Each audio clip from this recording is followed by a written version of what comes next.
Hey, welcome to the Hoop Podcast. I'm Isaiah. This is Jake. It's good. Let's get it going. The biggest thing, obviously, the elephant in the room is the NBA trade deadline, man. We got Luka. We got Luka. Let's Yeah, go. man. Let's go. Let's talk about some of these trades. I guess we'll get right into it. How you feeling about Luka, man? I am so happy. I am so happy about the Luka trade. I feel like I think on the Lakers part, it's a great move to secure the future. 100%. Yeah. They even said that's the next 10-year move. I think it's gonna kind of be a weird move for us now. I think we're still solid, but we definitely need a couple pieces in places. I think the Mark Williams trade falling through Yeah. kind of made that weird. I am a big fan of Dalton Connect, and I think he has a great upside. So I'm okay with keeping him.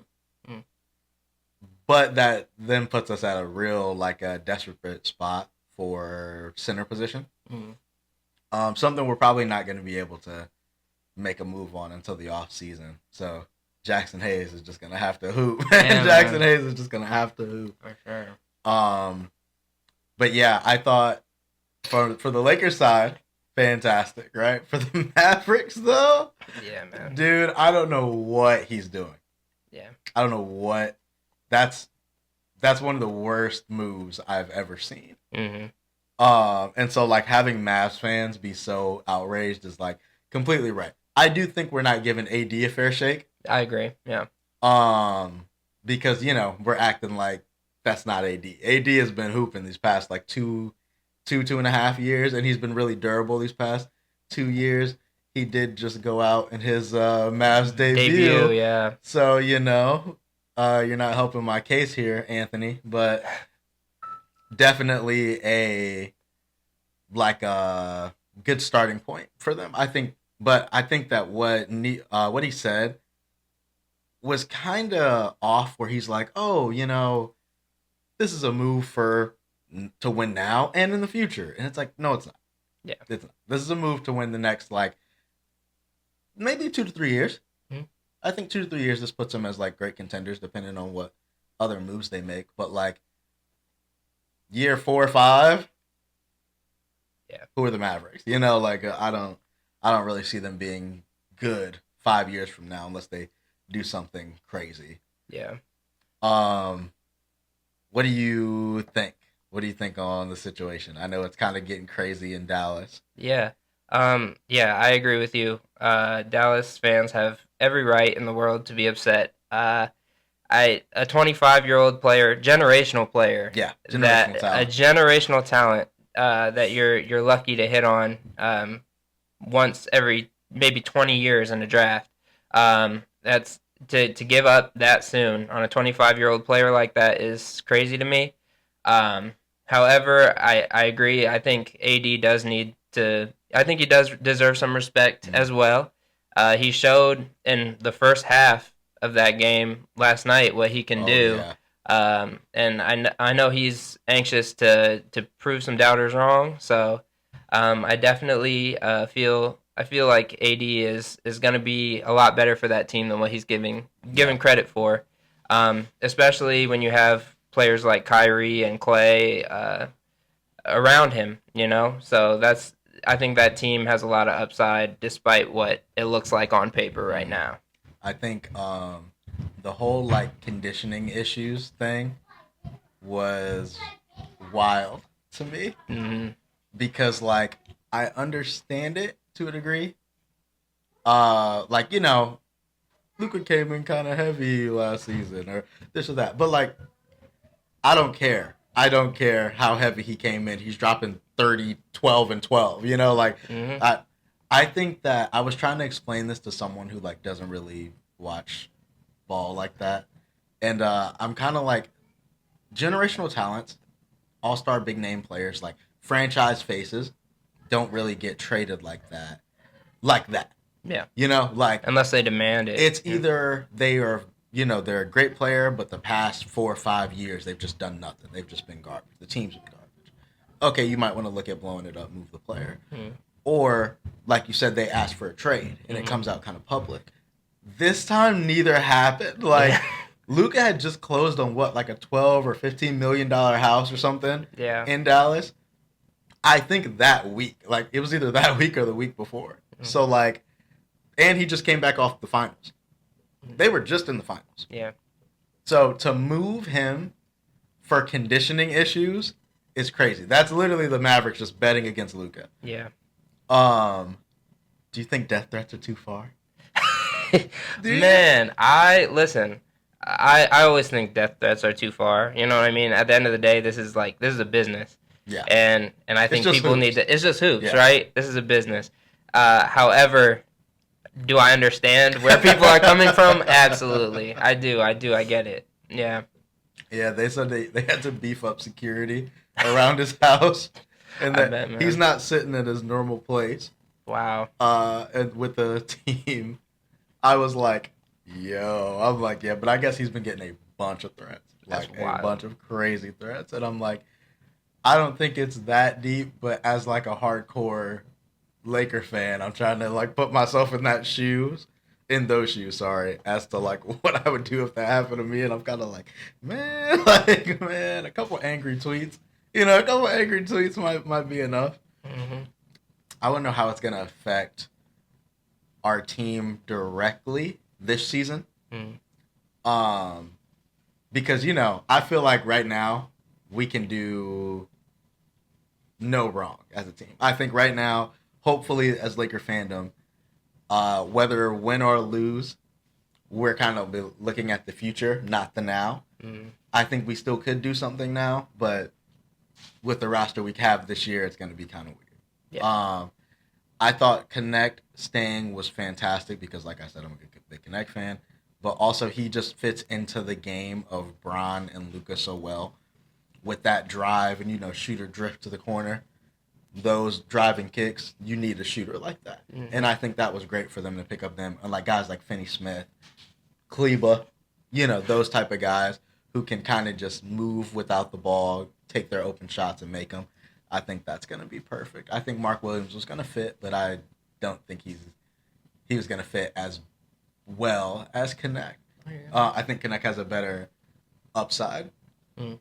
I feel like when Brown's gone, Luca and Reeves, hopefully, who can keep stepping up, Yeah. Luca and Reeves will look great with a developed Connect. Mm. And whoever we pick up in the draft, I think as we make moves and draft picks, I think it'll be great for us. For the Mavericks, though, I don't know what the plan is, dude. I really don't know what the plan is right now. Like 5 years down the road. I think I think for them in their minds that was a win now move. Yeah. Um, I think now that you have AD playing the four, which he was asking for, he got Mm-hmm. his wish. Now that he's a power forward, he can play alongside either Gafford or Lively, which that's something that I still think the Mavericks need to figure out because I don't think that you can have both of those guys on the roster because they're both starting. Really? I believe that both of them are starting caliber players. Okay. I think they both need reps and rhythm to be effective. I think Derek Lively is. I think Derek Lively is their choice right now. That's what it seems like. But I think that I personally feel as though Gafford is better for them. In their minds, they're like, we have a defensive front court now. Mm-hmm. And it's not just defensive now either, because now we have AD, who's an offensive threat as well. We have Kyrie, who's a super offensive Yeah. threat. We have Clay, who can heat up. We have PJ Washington, who can heat up. They got a squad. They do. They They do have have a a really good squad. team right now. Mm-hmm. I wouldn't be nearly as upset if I was in Dallas. Yeah. I say that because we got Luka. But Right. that's right. For sure. Yeah. But it is Luka losing Luka is a tough blow, nonetheless, for Dallas Crazy. fans. It's crazy. Crazy move. Yep. Yeah. De'Aaron Fox, man, going to the Spurs. That's such a weird move for me because I think the Kings were in a really good place. Yeah. Um they were in a place where they were like winning, they started winning games after like the coach swap. Mm. And like I really thought that they were looking good. So like when they're like, "Oh, we're gonna trade De'Aaron Fox." I get that I think his wife came out saying that he did not ask for a trade. Hmm. Um, he did like kind of say something about maybe being open to it or so, or if he is traded, he wanted to go to the Spurs, but he didn't outright ask for one. I kind of was curious to see how that was going to work with Chris Paul. I didn't know if they were going to keep Chris Paul or not, but I guess they are. But I think that's going to be great for De'Aaron Fox. What Chris Paul does for guards in this league, like look at what he turned SGA into. Yeah, man. If he could do that with someone with De'Aaron Fox's speed and like IQ, I think he's gonna be a problem. Yeah, And that young duo of Fox and Wemby is going to be phenomenal. I hope that they get a couple more pieces down there for sure. in San Antonio. I think they're gonna look good.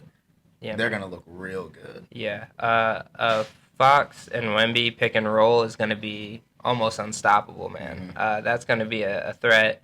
I think Devin Vassell could develop into a really solid player. Yeah. Jeremy Sohan, he's one of those players where I'm just like, I don't really know. Some games he looks like he could be a really good impact player, and other games he looks like he might not belong on an NBA floor. So we'll see where that goes. But they do have a very promising future. So I like what they're doing in San Antonio. Yeah. With that being said, what are the Bulls doing?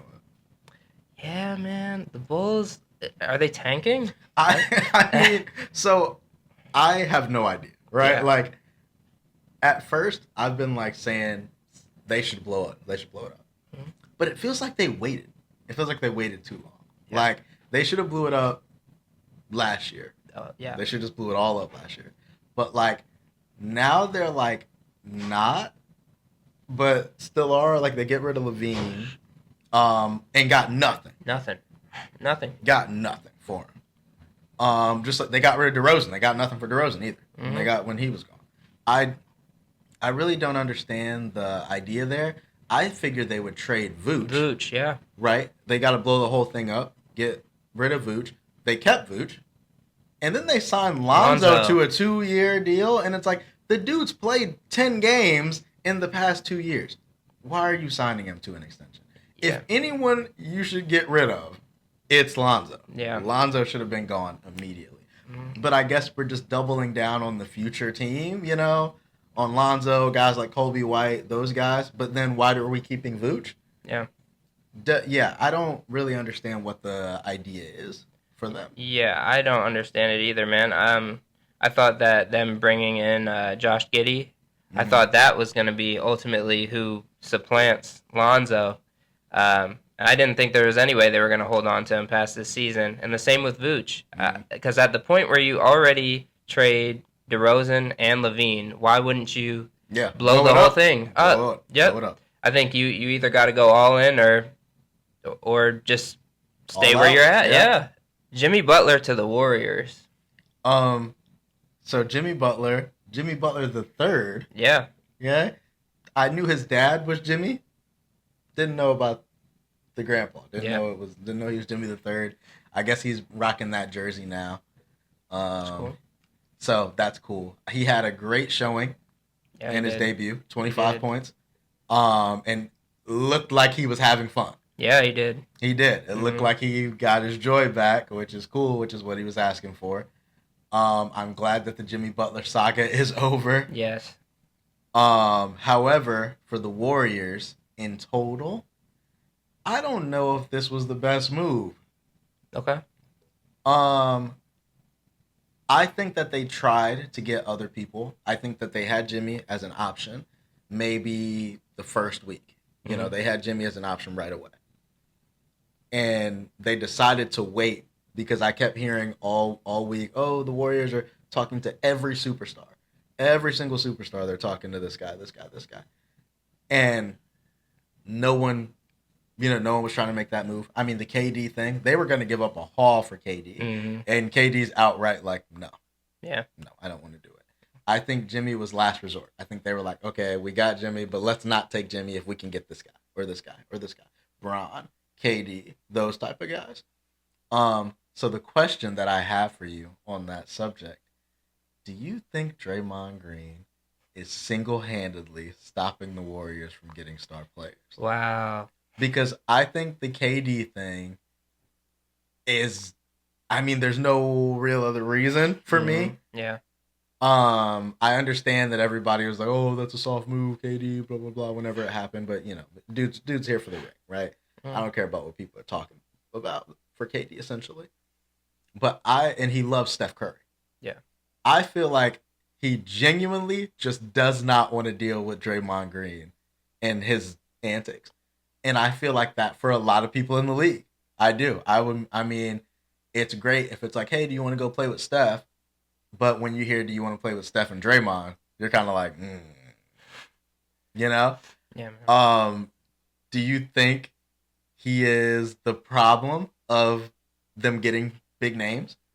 I definitely think he's a problem. Yeah. I think everything before that was bad enough, right? The flagrant fouls, the ejections, all that stuff. That was enough, right? Yeah. But then the Jordan Poole incident. Mm-hmm.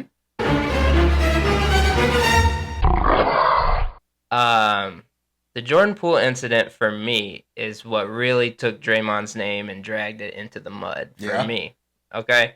And so, yeah, I would agree with that. I think that Draymond, I think he's one of those players who he cares so deeply about winning that maybe it's almost to his detriment. Because I think the reason why he gets angry, right, is because it's kind of like Kobe Bryant. I think Kobe got mad at players because they weren't showing up for work, right? They weren't working as hard as him. I think that is what Draymond sees other people doing, and I think he gets upset. But rather than handling it civilly, I think he gets violent. Yeah. I think he gets physical, and I think he has anger issues. Because we all know how Jordan Poole is, right? Right. Yeah. We know Jordan Poole's personality. So I think Draymond is like, bro, this ain't a game. Show up. We're here to win. We're not here to play around and dance and do all that extra stuff. So I think that is Draymond's mentality. And a lot of people have said that they're interested to see possible Jimmy Butler and Draymond drama. Yep. Listen, I could see that, but I actually think it's going to go the other way because I think they have similar personalities. I think they both are two dudes, hard-nosed dudes who just want to win, and they don't go about it in the right ways. I think they might be cool, and I agree that this feels kind of last resort, but I think it's actually going to work out in the Warriors' favor. Oh yeah, because you have playoff Jimmy, you have a hard-nosed Draymond, and I think they're actually going to get along because I think they're going to have a similar mentality.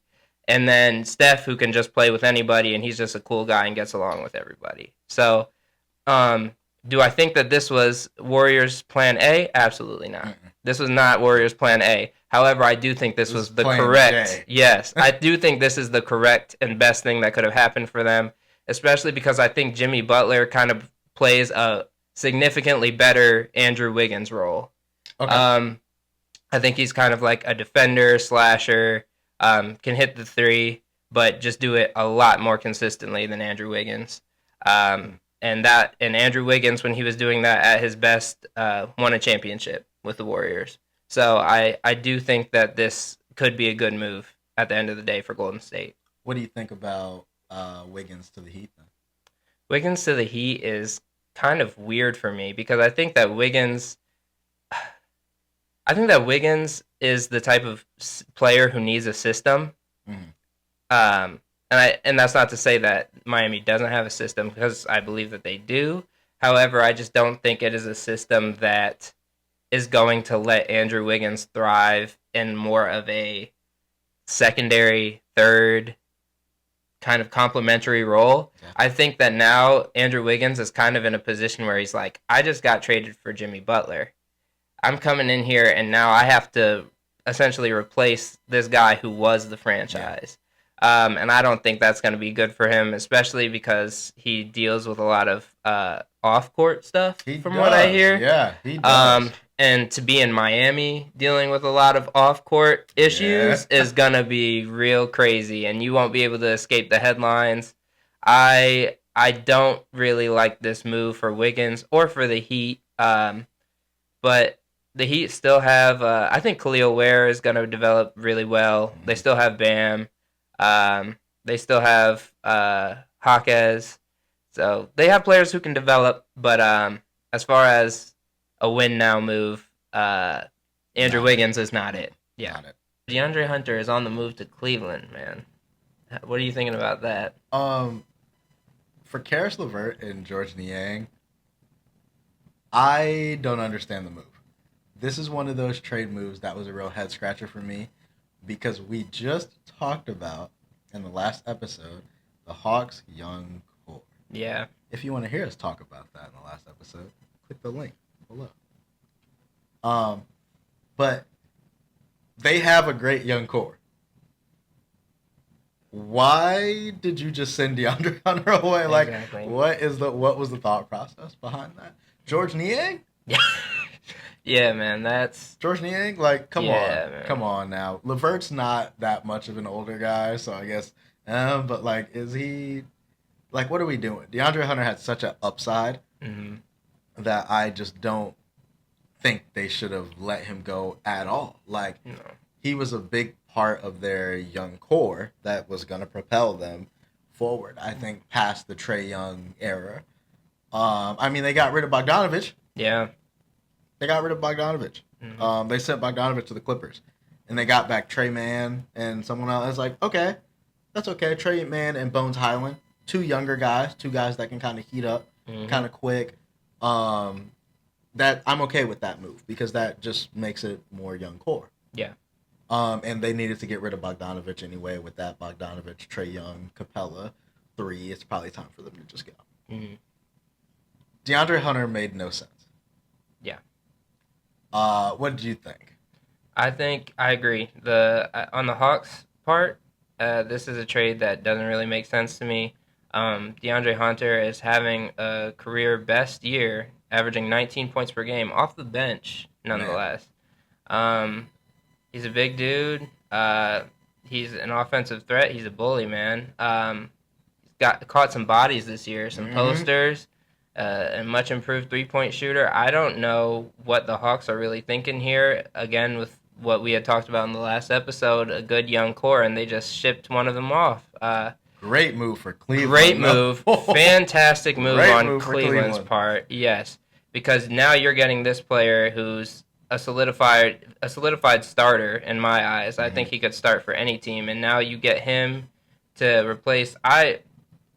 Correct me if I'm wrong, but I think that they had like Isaac Okoro starting at one point I in the believe so, season. yeah. So now you're getting a guy who can solidify that 3 spot for you or play the 4, which I don't really think you'll need with Mobley being there. So yeah, solidified small forward. That's going to be a scary offensive team. It's going to be real scary come playoff time. The Cavs are legit. Yeah. I know earlier I didn't believe in them. I thought they were a fake team.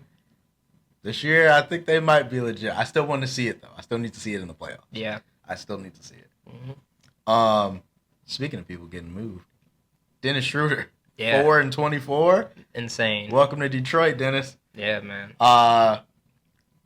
He came out with that comment about the trade deadline being like slavery, which is crazy because, it does seem like Dennis Schroeder does get moved. A lot During trade deadlines, though. I saw a thing saying he completed the rainbow of teams. If you add all of his jerseys together, he's been in all the colors. I like him on the Pistons, though. Yeah. I think Dennis Schroeder is an asset everywhere he goes. And I really think that's why he gets moved so much, is because he's not a bad player. So I feel like he might be taking it a little personal. It's like, man, everybody keeps trading me. But, like, I think it's more of like a, hey, we'll give you Dennis Schroeder for these guys. I think it's more of like every team would always be happy to have a Dennis Schroeder. Oh, for sure. A guard who can, he's a lockdown defender on guards. He can knock down open threes. Great guy to run your offense. And I think that's going to help Cade out tremendously. Because now Cade doesn't have, because Dennis Schroeder doesn't need the ball. right? He can have the ball, he can run your offense, but I mean he showed it on the Warriors. He doesn't need the ball. Mhm. I think he can spot up really well, and it helps out Cade on defense because Cade's gonna have to expend a lot less energy playing defense on these guards like Steph Curry, the Chris Pauls, the De'Aaron Foxes, because now you can give that assignment to Schroeder. Yeah. Having Dennis Schroeder there to cover all your defensive needs and still knock down an open three. He's a 3-and-D point guard, which is crazy. But also, whenever Cade needs a break, you can leave Dennis in and have him run your offense. Yeah.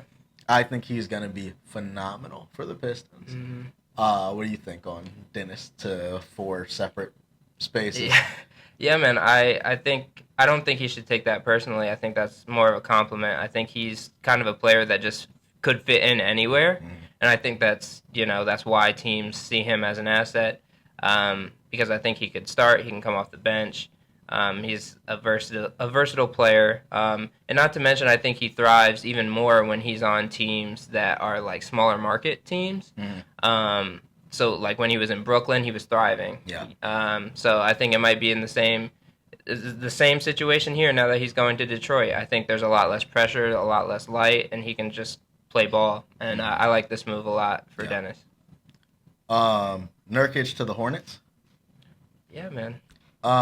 So I know we talked about it off camera a little bit that Hornets are always kind of Yeah. I think it's a good move for them. I still don't. The Hornets aren't going to win games, right? No. Like they're not they're not in contention for anything. The Hornets are my favorite team to watch just randomly. Mm-hmm. They're fun. They're a fun team. Yeah. Pennies from heaven. Oh my goodness! Chicken salad deluxe. They're fun to watch. They remind me they're like the new gen version of the Lob City Clippers. Mm-hmm. Yeah. I think the Lob City Clippers had all the pieces. The Lob City Clippers actually had all the pieces to like Win. to win, but it just didn't happen. Yeah.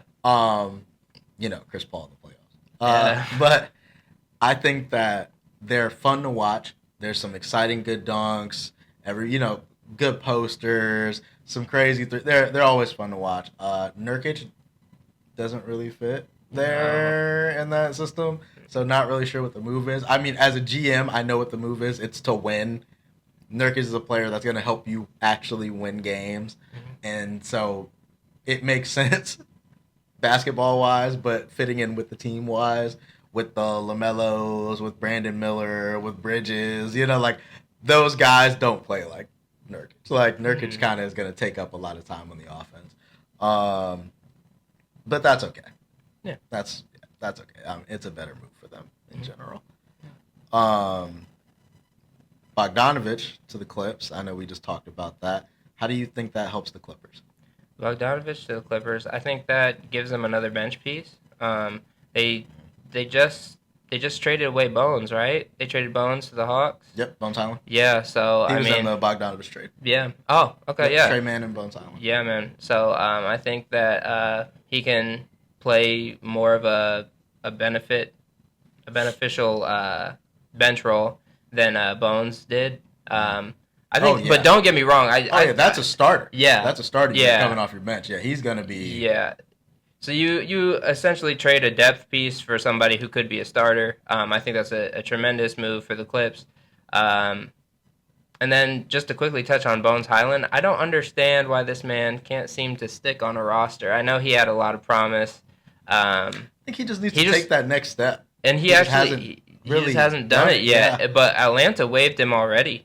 Wow. Yeah, so they waived him last night, and I don't understand it. New York Knicks, if you're watching this, we need bench pieces, man. Go out and get Bones. Yeah. How do you feel about the Knicks' inactivity during the trade deadline? Oh man, I feel didn't make one move. I feel like making a move for our bench was essential for a playoff push, and the fact that we did not make one put us in tremendous jeopardy of falling short in the playoffs. I am going to be honest, I don't see us more than a second round team. And I think last night even showed it when we played against the Celtics because it looked like we did not belong on the same floor as that team. So I really didn't like what we did. Jericho Sims for DeLon Wright. I mean, Jericho Sims definitely is a player who has struggled. I don't think that man is going to last in the league, if I'm being honest. And DeLon Wright, he's a defensive point guard. But, I mean, we need offense. Yeah. We need buckets. Yeah. And if the only They all offense... can't come from Brunson. They all can't come from Brunson. They all can't come from McBride off the bench. If that is the only bench player that we're relying on, we are doomed. And McBride's only averaging, like, close to 10 points per game. That's not going to do it off the bench. He's good to have a big game, though. But yeah, he is. He's definitely good to have a big game. But Deuce. him alone off that bench is not going to be enough come playoff time. Especially when you have the Celtics who have a guy like Peyton Pritchard coming off their bench. Peyton Pritchard is such a good bench player. Yes, he is. He is such a great bench player. Yes, he is. So, yeah, man, I think that the Knicks messed up here, and they should have been a little bit more aggressive at the deadline. Yeah. I feel like another big move was Brandon Ingram. Yeah. Brandon Ingram to the Raptors for Bruce Brown and Kelly Olynyk. Is that all it takes to get BI? That's crazy. Is his injury proneness taking down his trade value that much? That's crazy. Bruce Brown and Kelly Olynyk? Yeah. That's insane. That's insane. I feel like the Luka trade set a really crazy precedent of no one's safe. Yeah.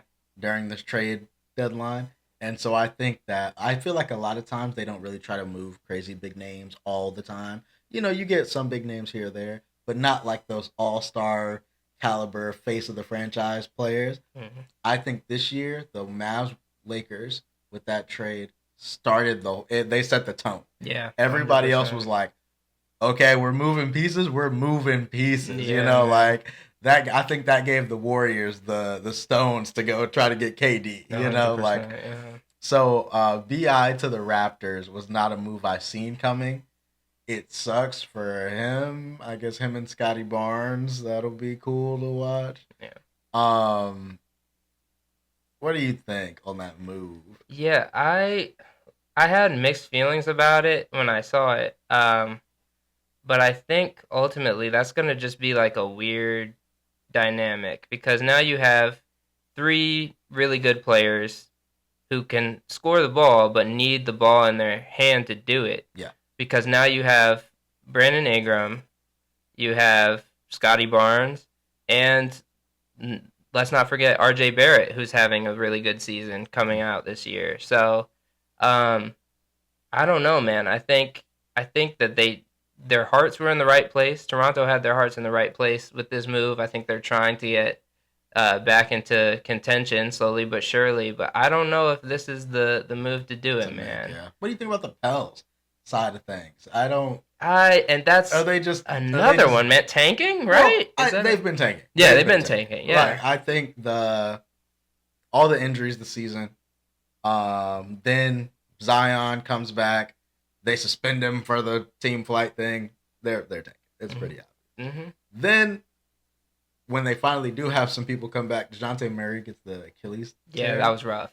Yeah. I think that like any thought process they had of being like, you know what, let's give it a shot. Gone with that. Mm-hmm. The second his Achilles snapped, they were like, yep, you know what, let's call it a wrap. Yeah. Sell the seats for cheap. Yeah. We got half off popcorn. Yeah. You know, they're just trying to fill a stadium at this point. Yeah, for sure. I feel like that move though is weird for them because I don't know what Bruce Brown and Kelly Olynyk bring to their team. Because even like if you're just gonna try to tank and try to build, you still kind of need pieces to send places. Yeah. Or pieces to go, oh, I'll give you this guy for draft picks, or we're waiving this guy, and blah, blah. They don't really have that. Like, I guess, are we just going all in on Zion? Because at this point, get rid of Zion. Yeah. Get rid of Zion. Yeah. Let him go. It's okay. I understand he's still Zion. I get it. But at the same time, the Pels aren't doing anything. Like, they're not doing anything positive. I agree. Yeah. But in the same breath, I want to give a player his flowers, man, because Trey Murphy the third, man. Okay, Trey Murphy is a hooper, and I'm almost thinking that the season that he's having right now is making them believe that BI is expendable, you know, because that's essentially the role that he can step into. Trey Murphy has been absolutely erupting this year. 40-point games against Denver, against Boston. Like, I don't know. Trey Murphy is showing that he can be that dude. And Zion, however, I don't know, man. Zion is just one of those players where it's just like I don't like. He has all the tools to be your franchise player, right? Mm-hmm. He has all the tools to be your savior player, which is what he was drafted to New Orleans to do. Mm-hmm. He just can't stay healthy, and he just can't stay out of the news for the wrong reasons, and he does not seem to be focused on basketball the way that he should be. And he can't play back-to-backs. Yeah. According to the Pels. Yeah, like, man. Yeah. I don't know. Man. I don't know what the Pelicans are doing there, man.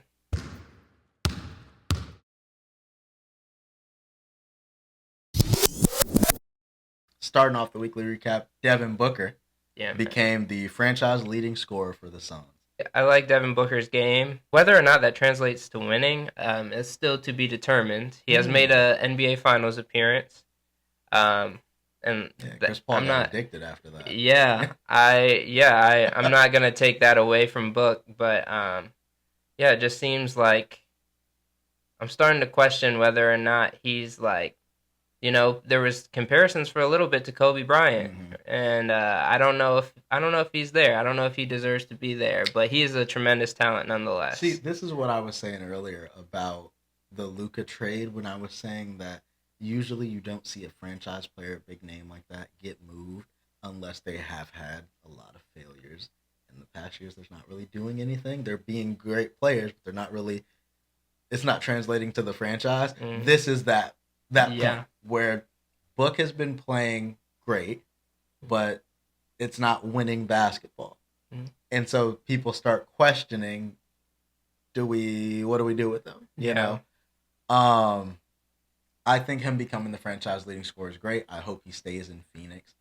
But in the same breath, if he is to go anywhere, I think it would be a lot more helpful for him to go somewhere and accept a lesser role, maybe, and kind of like be that guy when he needs to be, because like KD, Beal, Chris Paul, DeAndre Ayton, he's had guys, so he can't even like pull the "I need help" card.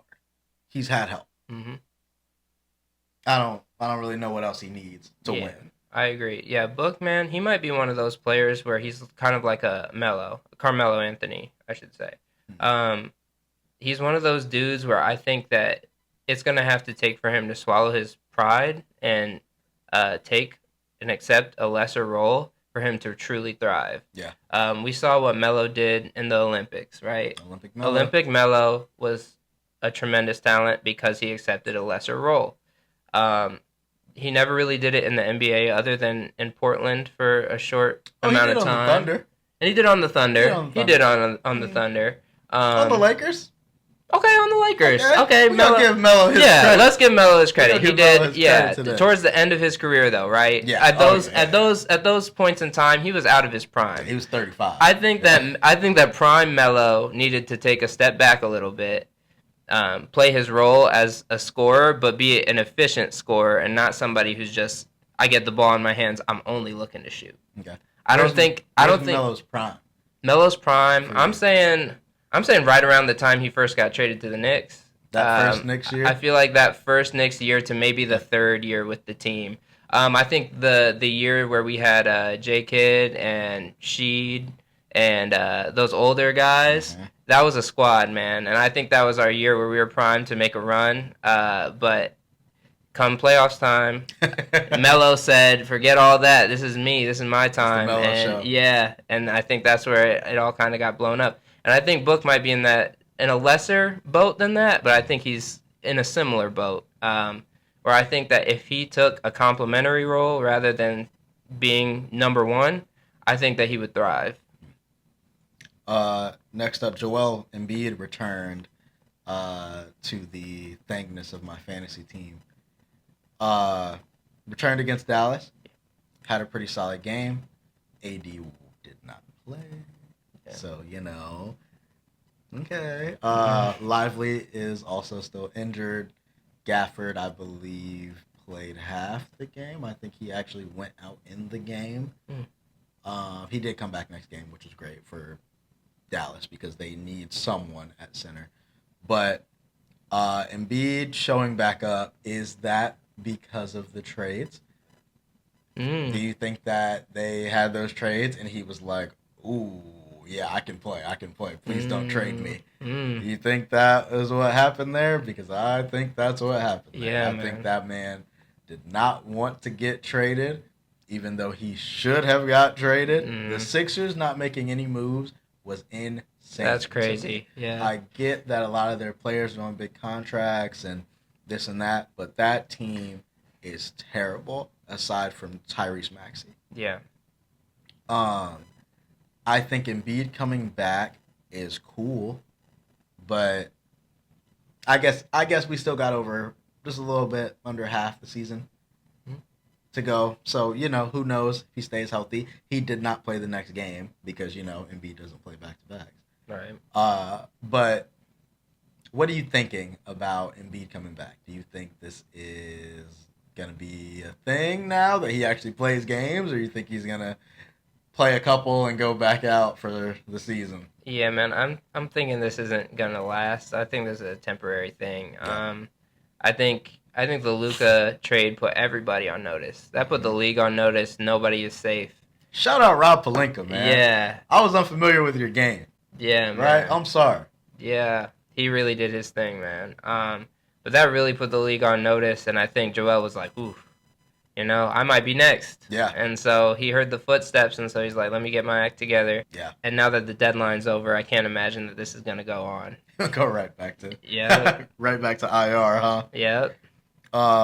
SGA is gonna stay on our podcast with 50 piece after 50 piece every week. Yes, sir. Every week he does it. SGA is setting himself apart from Jokic in the MVP race. Yeah. Right now, I think SGA is having a phenomenal season, and I absolutely adore watching him play. Yes, sir. I do. I think that he's been fantastic, and I mean every week. It seems like every week when we do the recap, SGA somehow stays in the recap, and that's a great thing for an MVP player. Yeah, man. To stay super relevant, dropping something every other night. Mm-hmm. Yeah, he is best player on the best team in the West right now. Yeah. What's your SGA take? Yeah, man, you said it. There's really not a whole lot that I can add on to that. He's scoring over 32 points a game on like 53% shooting this year. Yep. Insane efficiency, insane numbers. He's the best player on the best team in the West. There's not. He's one of those players where it's just like that's just SGA. Yep. There's really nothing else that you can add to that other than he's just one of those players that just has that kind of gravity about him that if you're the opposing team, you're in for a night. Yeah. Yeah. Yep. But another counterpart to SGA, man, another young guy, Anthony Edwards with 49 against the Bulls. Yeah, man. Okay, he did it the same night. Anthony Edwards is still a great option. I think he's a great player. The Timberwolves didn't make any moves during the trade deadline, which I thought was crazy. Get rid of Rudy. Yep. Get rid of Rudy Gobert. Yep. Rudy Gobert needs to go. I agree. I feel like the entirety of the NBA thinks that, besides from maybe Rudy Gobert. I don't know what the thought process was there. Ant needs some help. 100%. Randall's been okay. I don't know. I don't think that they're making any run this year. No. They might genuinely be a first to second round exit. Yeah. Depending on who they come up against. And I think that's crazy for Anthony Edwards. Mm-hmm. I do. I feel like he's going to have to just go berserk for them to really make a run. Mm-hmm. What do you think on the Edwards topic? Do you think he needs help? Do you think he should look into getting out of Minnesota? Or are you more of like, stay with your team, but give me some help, please? Yeah, I think he's might have to reach a point similar to Dame where he's going to have to ask out of Minnesota. Might be a bold take, but that's just how I'm feeling in this moment. I think trading Karl Anthony Towns away shortly before the season began for Julius and Dante, it sounded kind of good on paper for both teams. It was kind of a weird trade, but I think that, you know, getting Julius and Dante for the Timberwolves sounded like it could be beneficial for Ant. But like you said, Julius has been okay, and that's kind of the player that I witnessed in New York. A player who some nights looks like an all-star, some nights looks like, and Just a then guy on the court. and then DiVincenzo, who I think he's like a comfort system kind of player. He needs players that he's familiar with to truly thrive, and so you make that move, and it's just kind of like, and then you trade, and you look at the season Cat's having now. You just traded away that player, Yeah. okay, and then I agree with you about Rudy Gobert. Rudy Gobert is somebody who should have been gone by now. Yeah. I truly believe that, but it feels like a thing where the Timberwolves feel like they shot themselves in the foot, but they don't want to admit it. Oh yeah. Because the amount of picks that they trade for this player is insane. And I think if you trade away this player this early after getting him for that amount of picks, it looks really bad on your organization, on your front office. And so it doesn't look like a very competent front office to me right now. And if that's what they're doing to Ant, they're not giving him sufficient help that he needs, he might look elsewhere. Yeah, I could see that. I definitely could. Kendrick Perkins had a outrageous take the other day where he was saying that when he was on the Thunder, he was the leader. It wasn't Harden, wasn't KD, wasn't Westbrook.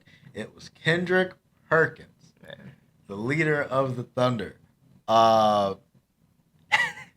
What do you think about that? What do you think about Perk being the leader? Man, maybe a locker room leader, like a morale leader. I don't know what you're talking about, bro. Yeah, like at the time he was probably one of the older dudes on the roster. Whatever, cool. You're a locker room presence, but like know your role. You know what I mean? Yeah. Like I'm not saying Udonis Haslem is the leader of the Miami Heat on that championship run, right? He was a locker room presence, a veteran presence who helped the guys off the court. And I think maybe that was your role. But as far as saying you're like the leader, nah, bro. Like Crazy. That is crazy work. I hate Kendrick Perkins as a commentator. I didn't really like him as a player. Mm-hmm. As a commentator, I have somehow grown to like him even less. Yeah. It seems like a lot of the things he says are just like randomly outrageous, and he always sounds like his nose is stuffed. Yeah, yeah. Right? I don't know what's going on. I don't know what's going on with Kendrick Perkins. Can't wait for Jamal Crawford. Yeah. Right? Can't wait for other people to overtake that spot. Because I agree. As soon as I can stop getting these random takes from Kendrick Perkins, like do your takes on like a podcast. Yeah. You know what I mean? That's okay. Mm-hmm. Gilbert Arenas does that all the time. Yeah. He makes outlandish takes on the time. Gil's Arena. That's okay. That's your own platform. Don't go on. Don't be on national TV talking about I was the leader of the Thunder. No, you weren't. Yeah. Come on, Perk. AR 45 last night. 45 7-7 against the Pacers. No Bron, obviously no AD. No Luka. I feel like AR is going to be perfect for the post-LeBron era. Him and Luka are going to be a great duo. I want Reeves to play like this more often. 100%. It feels like he has these games when no one else is in the game. When Bron's out, when AD was out, Reeves would go out and get you 30. It feels like every single time he goes out and has a great game, and then once the stars are back in, he kind of just folds back into his role, a little like 12 point, 15 points. And you're kind of like, come on. Like, I know you can do it. We got you here to hoop, dog. Go play. Mm-hmm. So I'm hoping that he feels that and just goes for it. I think he is having he's having a great year this year in general. But I think Reeves has been like a breakout star for us. Mm-hmm. And I think he can potentially reach that star level. what do you think on what's your Austin Reeves take? Are you a big Reeves guy, or are you kind of Yeah, man, Austin Reeves can hoop. He's a good player. I think he might be one of those players where I'd compare it to Mikal Bridges. And my comparison there is so Mikal Bridges, when he got traded to Brooklyn, right? He was like the guy or whatever. And I think that was a lot of pressure for him. I think he didn't necessarily live up to that pressure all the time. I think he struggled at times, but he showed flashes of that, right? yeah, He goes to the Knicks. You got Brunson, you got Cat, and he really, really struggled to begin this year, yes, man.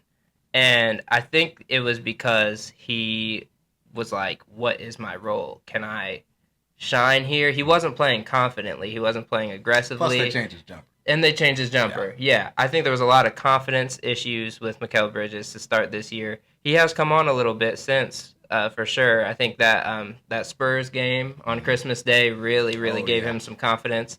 Um, but yeah, I think that AR is kind of a similar player. I think that he is very, very capable. Yeah. I think he's like you said. I think he can reach star potential.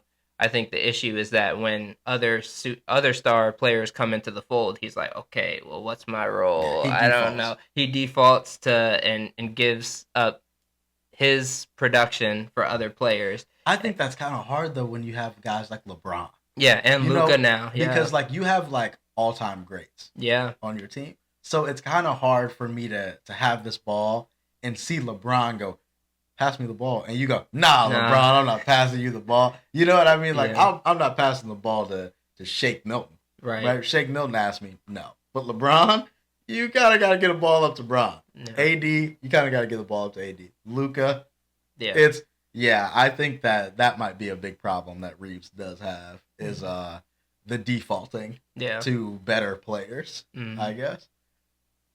Um, back touch on Embiid for just 1 second. Him and Kelly Oubre got into a little argument on the sideline. Did you see that? Yeah. Embiid was upset at Kelly Oubre for not getting back on defense and not putting in the amount of effort that Embiid would have liked him to put in. And Kelly Oubre got extremely mad. Like he was just screaming at Embiid. They did hug it out later on, teammates. But as Kelly Oubre, I completely understand his take. As Joel Embiid, there is no way, as the way you've played this season or not played this season, that you can ask anyone to put in any extra effort. There's no way you come out and say, I'm not playing back to back, and then ask someone to get back on defense. Insane. The audacity that he has is crazy. Mm-hmm. It's absolutely absurd for you to literally sit out for half of the season up to this point, over half the season up to this point, and then ask someone to get back on defense. Like, come on, dude. That's crazy. Do you think Kelly was in the right, or do you think Kelly should have kind of just took it and be like, you know what, you're right, I should get back on D and just kind of roll with it, or are you kind of with him? I'm 100% on Kelly's side, man. As with you being the leader on my team, I'm supposed to look to you as a leader on my team. You're supposed to be this MVP player, right? Mm-hmm. And the precedent that you set from the beginning of the season, saying you're not playing back to backs, saying essentially dodging the best players in the league, like the best centers in the league. I can't.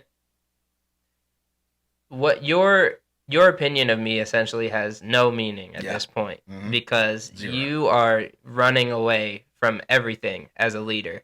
So I am not listening to you. I agree with Kelly 100%. Yeah, that's you don't get to tell me about my effort level when you haven't shown anything. Haven't even been on this the court. year. Yeah. Yep. Haven't even been on the court. It's crazy, man. Crazy.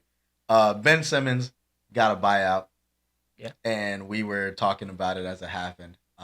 He got a buyout. Oh, he's a free agent, and I'm like, who's picking up Ben Simmons? You know what I mean? Who in their right mind is going, oh, you know what? Ben Simmons is a free agent. Scoop. No, man. Come on. The dude he barely plays. When he does play, absolute garbage. Yeah. absolute garbage of a player. Yeah. And the second I sent that text message, I opened our social media and saw that he got picked up by the Clippers in that same minute. And I'm like, okay, well, this is a very Clipper-esque move. Yes. Very, very Clipper-esque move to see a old star player who has some injury issues, who's kind of not the greatest player anymore, and pick them up. That is the Clippers. Yeah. Every time. Yeah, man. Why? Yeah, Why? What are we gaining? yeah, I don't know what their thought process is really, man. Ben Simmons has not shown any flashes of what he used to be. No, at all. Since leaving Philadelphia at all. So I don't know what the Clippers think is left in the tank there, but I don't think it is there. His confidence is absolutely shot. He hasn't developed a jumper at all in his entire time in the league. Except in the offseason. Except in the offseason videos. Ben Simmons can shoot. Every year in the offseason, Ben Simmons posts a video, or a video of him comes out of him shooting, knocking down threes. Granted, they're all on like high school courts, but he's shooting, knocking down threes, knocking down pull-up jumpers, and then he comes to the season, gets an open look, passes it out, or decides to dribble in and take a contested layup. Just not really sure what's going on with his confidence. His confidence it makes no sense to me as an NBA completely player. shot. Yeah, his confidence is completely shot. I think that that playoff series against the Hawks really messed him up, man. I think that he ran away from that easy layup over shot blocker Trae Young. Yeah, man. I think since that time, that altered the complete trajectory of his career, and hopefully, I mean, I'm never the type of person to wish bad on anybody. Hopefully, he pulls it together in LA. But yeah, man. Hopefully that him going to LA, he can kind of straighten up his act and get it together there. Speaking of people who need to get their act together, there's a fellow podcaster that I wanted to talk about. Podcast P, Man.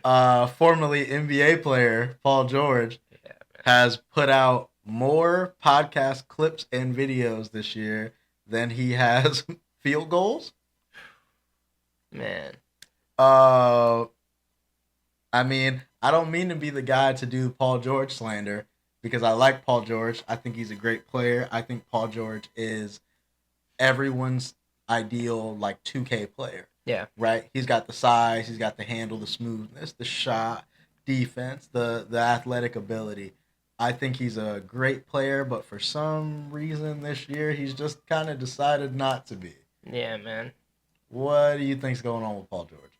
Paul George, I don't know, man. I think when he went to the Clippers, I really thought that team was going to be special. Like, I was seeing multiple championships. Kawhi and PG, oh yeah, 100%. So when that didn't work out, I was just kind of like, I don't really know. And then he signed with Philly, and I was like, okay, maybe that's, on paper that sounds good. Yeah. And then I've been watching this season, I'm like, I don't know, man. Maybe, like, I've thought that in the past it's like maybe it's a team issue, but like maybe it's a PG issue, man. Yeah. And that's so hard for me to say as somebody who absolutely loved watching Paul George play with the Pacers. I loved watching Paul George play with the Pacers. Pacers PG is undefeated. Yes, sir. And Pacers so, PG is undefeated. So he's a guy, man. I love Pacers PG. So to see him with this like lack of competitive edge now that it seems that he has been very frustrating for me to watch. Yeah. He has a lack of competitive edge, like he has 5 chips. Yeah. You know what I mean? Like, he has that competitive edge of a guy who's done it all. Yeah. You know, and it's like, Paul, what are you doing? Like, what are you doing? I don't understand Paul George, man. Mm-hmm. Something about this year. I mean, even right now he's out with like, it's like a finger strain or something. It's like, get on the court. Mm-hmm. Get on the court and play basketball, Paul George. Also, we got the All-Star event. Yeah, man. Posted up. 3-point contest. We got your boy Jalen Brunson. Yeah, man. He's gonna be squaring off with Cade, Darius Garland. Tyler Hero, Buddy Hield, Cam Johnson, Norman Powell, and reigning champ Dame Lillard. Yeah, man. Who do you got? That's a really solid lineup. Like seeing that was one thing, but hearing that lineup, actually, that's a crazy lineup. Obviously you can't count out the reigning champ, Dame time. I can't count you out, bro. Tyler Hero, I think, is a very, very underrated. I think he might be the dark horse to win it. Just the way that he can shoot off balance. Yeah, man. I think Tyler Hero is a dark horse. I think that you said Cam Johnson. Cam Johnson is a super duper dark horse to win this. So yeah, man. Yeah, I'm gonna go ahead and say my vote. I'm gonna give my vote to Cam on this. Actually, yeah. Okay. Cam Johnson. I'm going Damian Lillard or Norman Powell. Oh yeah, Norman Powell is as the winner. Dark horse, Cade Cunningham. Yeah. I'm gonna say Cade as a dark horse. I do love Cam Johnson as an answer, though. Mm-hmm. I think this is gonna be a great 3-point contest. Mm-hmm. This is gonna be one of the more competitive ones, and probably the event of All-Star Weekend. Yeah. You know, it's gonna be the only thing anybody watches. Mm-hmm. But we still gotta talk about the skills challenge. Yeah. Okay. We got Evan Mobley and Donovan Mitchell going up against the rookie team of Zachary Risachet and Alex Sarr. Wemby and Chris Paul, and then Draymond and Moses Moody. Who you got winning the skills comp? Yeah, I got Donovan Mitchell and Evan Mobley winning this one. Really? Actually, yeah. I think Chris Paul obviously is he's gonna make a competitive push, but I got Donovan and Mobley. They got the chemistry down. I think Mobley is very, very skilled in a lot of different areas. Oh yeah. And I think that Donovan Mitchell is just gonna complement that and bring that out of him, and I think they're gonna be a really solid duo. That's my winner. I got Chris Paul and Wemby. I just don't. Chris Paul and Wemby they're just such a tough team. They're such a tough team, man. I would love for this not to be a skills challenge and it to be like a 2v2 tournament. You know what I mean? Like that would be cool That'd be fire to watch. But I think as far as the skill challenge goes, Chris Paul and Wemby, I think are going to be dominant. I do think Donovan Mitchell and Evan Mobley are going to be good though. But who knows, man? It's a skills comp. The rookies can pull it out. Yeah, man. The rookies can do it. Yeah, for sure. And then we got the dunk contest. We got, and I always butcher his name. I think it's Mattis from the Bulls rookie. Oh yeah, yeah. We got Stephon Castle. Mm-hmm. We got Andre Jackson Jr. And then we got the GOAT. Mac. We got Mac. Who you got in the dunk contest, and are you going to watch it? Let's just be real. I'm not gonna watch it. Listen, I love the old school dunk contest. I love the creativity, but it feels just like more and more each year, like creativity starts to get stripped. Do you think that's because everything has been maybe done, or that could be done has been done? Not everything, obviously, but a lot of things. I think so. You think that's why? I think so, but I mean, I think the options are endless if you really. I think it just takes for some guys to like really think about it, you know. Because I've seen some stuff online for some like amateur dunkers that I haven't seen before. Yeah. So I really believe that there are things that out there that haven't been seen like that. And I think that the league needs to try to find those players and bring them back, even if they're as crazy as it is. Even if they're just like random dudes taking on like NBA dunkers, I think that'd be cool to watch. But yeah, as far as my winner, I'm going to give it to Mac again, just because Mac is the closest thing to that dunk creativity that I have seen in the NBA in a very long time. So I'm going to give it to Mac. I'm also going to go Mac. Dark horse, though, Andre Jackson Jr. Okay. He gets up. Yeah, man. He gets up. All right, rank these 5 players in their prime. Okay. All right. Rajon Rondo. Prime Wow. That's one to toss out to begin. I'm gonna go Rondo at 3. Okay. That's safe. That's fair, yeah. Next one I got Chris Paul. Prime Chris Paul. Prime Chris Paul, point guard. Wow, yeah. I wanna do it, but you know what? I'm putting him at 4. Chris Paul doesn't have any rings. Okay. Derrick Rose. Prime Derrick Rose was a menace. Oh my god. Gosh, he also has no rings though. But Derrick Rose holds a very special place in my heart. I'm putting him at 2. James Harden. Prime James Harden was that guy.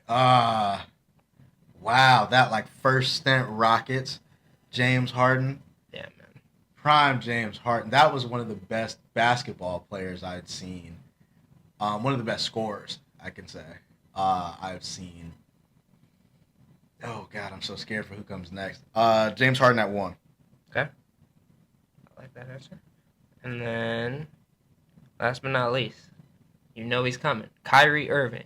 Oh, Kyrie, I'm so sorry to put you at 5. I am. I'm so sorry. Had I known Kyrie, Right. had I known, it wouldn't be like this. But right now, Kyrie's at 5. Yeah, man. Rank these 5 shooting guards without knowing what comes next. Okay. James Harden. Yeah, man. James Harden. Are we talking primes? Yep. Or okay. All in their prime. Okay. I'm gonna put Harden at 2. Harden at 2. Harden was fire, man. Okay. D Wade. Dwayne Wade. Dwayne Wade was one of my favorite players growing up, man. D Wade. I'm gonna put D Wade at 4 though. Ooh, Hurts. 4. I'm gonna put him at 4. Okay. Manu Ginobili. Listen, I love me some Manu Ginobili. I gotta put him at 5 though. Wow. Yeah, Wow, that's wow, tough. wow. That's tough. Klay Thompson. Klay Thompson, Game 6 Klay, I'm gonna put you at 3. Okay. And that means the 1 spot goes to Devin Booker. Devin Booker, hey man. D Book at 1. Listen, yeah, I'm okay with D Book as far as talent. No rings, talent's there. All right, so that's our episode. Thanks for watching. If you could, like, subscribe, comment, all that good stuff. We'll see you on the next one. Peace. Peace.